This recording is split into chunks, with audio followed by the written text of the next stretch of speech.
Drivin Ivan here with a Nash station wagon, surf wagon, totally badass, and look at that, matching surfboard, and a beautiful wood bed back there, and a great looking interior too with an aftermarket stereo system, totally cool.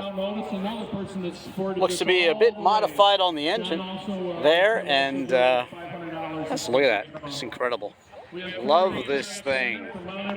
It's my favorite car of the show today. Excuse the background noise, but what can you do?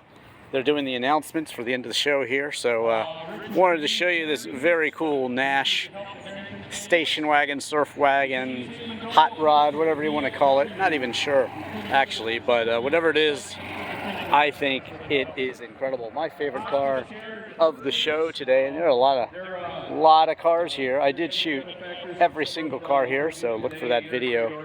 But this is just on this beautiful Nash station wagon here, and let me know what you think of it in the comments.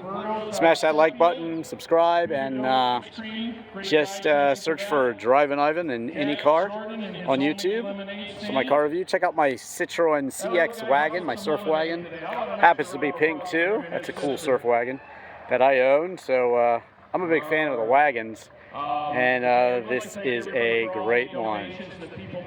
Thanks for watching. I'm Drivin Ivan.